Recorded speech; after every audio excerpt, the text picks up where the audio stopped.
Hello नमस्कार दोस्तों, मैं हूं रजत और आज मैं फिर आपके लिए एक काफ़ी समय के बाद एक पुनः से एक नई वीडियो लेकर आया हूं, जिसका नाम है ऑक्सीमोरॉन। ऑक्सीमोरॉन का मतलब होता है विरोधाभास अलंकार। जैसा कि हमने आपके लिए पिछली 5 वीडियो में सिमली, मेटाफर, पर्सोनिफिकेशन, हाइपरबोली आदि फिगर ऑफ स्पीच बताए थे। अब यह है नंबर 6, जिसका नाम है ऑक्सीमोरॉन। ऑक्सीमोरॉन का दोस्तों मतलब होता है विरोधाभास, जिसमें एक सेंटेंस का मतलब सेंटेंस नहीं, एक शब्द का दूसरे शब्द से विरोध होता है, या सीधे शब्दों में कहें तो दो अपोजिट मतलब दो विलोम शब्द एक साथ आते हैं। अगर आपके लिए कहीं पर दो शब्द और दोनों विलोम हो एक दूसरे के, तो वहाँ पर हमारा ऑक्सीमोरॉन होता है। देख लेते हैं इसकी डेफिनेशन क्या है। एन ऑक्सीमोरॉन, ऑक्सीमोरॉन का मतलब होता है विरोधाभास। एक विरोधाभास, इज मानी है, ए मानी एक, फिगर ऑफ स्पीच मानी अलंकार। एक विरोधाभास वह अलंकार है। इन विच मानी जिसमें, टू अपोजिट मानी विरोधी या दो विलोम, आइडिया मानी विचार, आर मानी होते हैं, पुट मानी रखे हुए, टुगेदर मानी साथ साथ। तो कहने का मतलब ये हुआ कि एक विरोधाभास वह अलंकार है या वह अलंकार होता है जिसमें दो विरोधी विचार या दो विरोधी बातें एक साथ रखी जाती हैं या एक साथ होती हैं। देख लेते हैं हम फॉर एग्जाम्पल की सहायता से। एग्जाम्पल हमारा लाइफ मानी जीवन, इज मानी है, बिटर स्वीट मानी होता है कड़वा मीठा। जीवन जीवन कड़वा मीठा है या जीवन कड़वा मीठा होता है। तो दोस्तों देखिए, हम ऐसे नहीं कि हम कुछ भी अपोजिट पर रख देंगे, लेकिन उस बात का हमारा कोई मतलब भी होना चाहिए, उस बात का हमारा कोई मीनिंग भी होना चाहिए, उस बात का हमारा कोई सेंस भी होना चाहिए। वही बात हमारी अगर सही है, सटीक है, एक कहावत है, एक मुहावरा है, एक लोकोक्तियाँ हैं, वही हमारा विरोधाभास यानी ऑक्सीमोरॉन सेंटेंस के अंतर्गत आता है। तो कहेंगे कि लाइफ मानी जीवन, इज मानी है, बिटर स्वीट, जीवन कड़वा मीठा है। अब ये बात तो सही है कि जीवन में देखो भाई, सुख भी होते हैं, दुख भी होते हैं, गम भी होते हैं। खैर, ही मानी वह, इज मानी है, एन मानी एक, इनोसेंट मानी मासूम या निर्दोष बोलेंगे हम। सही, यहाँ पे निर्दोष लिए गए। इनोसेंट का मतलब निर्दोष भी होता है, कहीं बच्चा होता है तो, लेकिन यहाँ पे लेंगे हम निर्दोष। क्रिमिनल मानी होता है अपराधी, वह एक निर्दोष अपराधी है। तो देखो भाई, यहाँ पर एक इनोसेंट का मतलब होता है मासूम या बोलेंगे हम निर्दोष, और क्रिमिनल मानी होता है अपराधी। तो देखिएगा भाई, जो अपराधी है वह निर्दोष क्यों होगा, और जो निर्दोष है तो वह अपराधी क्यों होगा। तो यहाँ पे देखिएगा दो हमारे शब्द आए हैं, यानी कि दो वर्ड आए हैं, और दोनों एक दूसरे के क्या हैं, अपोजिट हैं। जब दोनों एक दूसरे के अपोजिट हैं तो यहाँ पर हमारा ऑक्सीमोरॉन फिगर ऑफ स्पीच होगा। जैसे ऊपर वाले सेंटेंस में बताया था, बिटर मानी क्या होता है, कड़वा, और स्वीट मानी होता है मीठा। तो देखो, कड़वा और मीठा एक दूसरे के क्या हैं, अपोजिट हैं, यानी कि विलोम है, यानी कि एंटोनियम है। तो यहाँ पे हमारा कौन सा अलंकार होगा, यहाँ पे हमारा होगा ऑक्सीमोरॉन यानी कि विरोधाभास। ठीक है, दिस मानी ये है, अगला सेंटेंस है, मतलब अगला एग्जाम्पल है। दिस मानी ये है, इज मानी है, एन मानी एक, ओपन मानी खुला, और सेक्रेट मानी होता है रहस्य। ये एक खुला रहस्य है, ये एक हमारा क्या है, खुला रहस्य।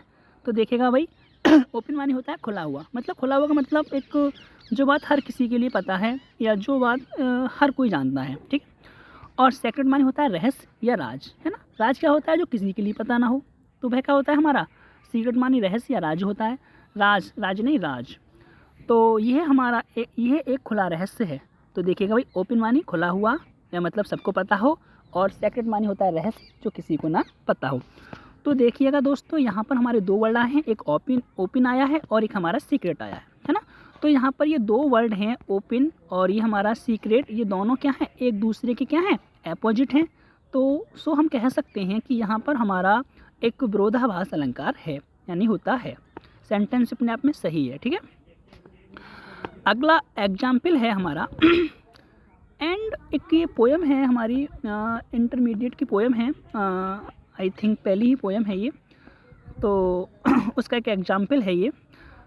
And having nothing he hath all, and having nothing and having nothing, वह मतलब सेंटेंस है एक पोएम का, तो आप जानते हो कि सेंटेंस अपने आप से ही निकलता है, सही है। तो एंड हैविंग नथिंग, कुछ ना रखते हुए भी, नथिंग माने कुछ ना रखते, नथिंग माने कुछ नहीं, हैविंग माने रखते हुए, कुछ ना रखते हुए भी, ही हाथ आल, वह सब कुछ रखता है ना। ये सेंटेंस है एक पोएम की है, तो इसमें बताता है कि जिसके पास शिक्षा है कुछ नहीं है तो वो बहुत कुछ रखता है, तो उसमें से ये आया हुआ है। तो हमने तो यहाँ पर एक एग्जाम्पल लिया है और एग्जाम्पल को हम समझते हैं। तो एंड हैविंग नथिंग, कुछ ना रखते हुए भी, ही हाथ आल, वह सब कुछ रखता है। तो देखो यहाँ पर हमारा क्या हो गया, ऑक्सीमोरन हो गया। कैसे हो गया, नथिंग माने कुछ ना रखता भाई, उसके बाद है भी कुछ नहीं और सब कुछ रखता है भाई, ये कैसी बात हो गई। तो ये हमारा क्या है, एक सेंटेंस है कि एंड हैविंग नथिंग, कुछ ना रखते हुए भी वह सब कुछ रखता है। सो हम कह सकते हैं कि यहाँ पे हमारा ऑक्सीमोरन है, यानी हमारे यहाँ पे विरोधाभास अलंकार है। नथिंग मानी नहीं, नथिंग मानी होता है कुछ नहीं रखना, और हाथ आल मानी होता है सब कुछ रखना, ठीक है। ये भी एक हमारी पोएम है, और पोएम में से एक हमारा एक सेंटेंस है, जेम्स है, वो जेम्स बोल रहे हैं कि आई मानी मैं, वाज मानी था या हो गया, द वाइएस्ट मानी होता है सबसे अधिक बुद्धिमान, एक सुपरलेटिव डिग्री है यहाँ पे हमारी ये। फूल मानी होता है मूर्ख, मैं कुछ ना, वो सॉरी, जेम्स कहते हैं आई वाज वाइएस्ट फूल, मैं, आई मानी मैं, वाज मानी हो गया या था, वाइएस्ट मानी सबसे अधिक, मतलब वो सॉरी, वाइएस्ट मानी होता है सबसे अधिक बुद्धिमान, और मूर्ख मानी, फूल मानी होता है मूर्ख। मैं, आई मानी मैं, वाज मानी था, द वाइएस्ट फूल, मैं एक बहुत ज़्यादा बुद्धिमान मूर्ख था। अरे भाई ये क्या हो गया, तुम बुद्धिमान भी हो और मूर्ख भी हो। तो ये तो हमारे दो अपोजिट पर हैं, वर्ड हैं, और दोनों एक साथ आए हुए हैं। कैसे आए हुए हैं, वाइएस्ट मानी होता है बुद्धिमान, क्या होता है वाइएस्ट मानी, बुद्धिमान, और कैसा बुद्धिमान, सबसे ज़्यादा बुद्धिमान, सही है, वाइस, वाइजर और वाइएस्ट। वाइस मानी होता है हमारा पॉजिटिव, और इसका वाइजर होता है कंपैरेटिव, और वाइएस्ट मानी होता है सुपरलेटिव, ठीक है। फूल मानी क्या होता है, मूर्ख, है ना। तो जेम्स बोल रहे हैं कि मैं एक बहुत अधिक बुद्धिमान मूर्ख था, है ना। तो देखो दो वर्ड आए हुए हमारे, कौन कौन से, एक तो वाइएस्ट आया हुआ है और एक हमारे यहाँ पे फूल आया हुआ है। जब दो वर्ड हैं और दोनों एक साथ आए हुए हैं और दोनों क्या हैं, अपोजिट हैं, सो हम कह सकते हैं कि यहाँ पे हमारा कौन सा फिगर ऑफ स्पीच होगा, यहाँ पर हमारा होगा ऑक्सीमोरन, ठीक है। लास्ट सेंटेंस है ये, है तो बहुत लेकिन मैंने कुछ ही लिए हैं चुनिंदा, बाकी तो सब बेस्ट होते ही है खैर, लेकिन समझने वाली बात है, ठीक है। ही मानी वह, इज मानी है, रेगुलरली मानी होता है नियमित, इरेगुलरली वह नियमित और अनियमित है। अरे भाई ये क्या बात हुई, वह नियमित भी है या अनियमित है, एक ही बात कह लो, या तो नियमित कह लो या फिर अनियमित कह लो, लेकिन हमने यहाँ पे दोनों वर्ड और दोनों कैसे हैं, अपोजिट हैं, और दोनों के लिए हमने एक ही साथ लिया है। रेगुलर माने कितना, रेगुलर आओ भाई, या रेगुलर मतलब रोज़ाना आओ, है ना, या नियमित रूप से आओ, और इरेगुलर मानी होता है अनियमित, वह रेगुलर मतलब नियमित और अनियमित है। तो आपकी समझ में आया होगा, क्योंकि यहाँ पर हर सेंटेंस में दो वर्ड आए हुए हैं और दोनों वर्ड क्या है, हमारा अपोजिट हैं, ठीक है, और वो एक साथ रखे हुए हैं। सो हम कह सकते हैं कि यहाँ पे हमारा ऑक्सीमोरन फिगर ऑफ स्पीच होगा।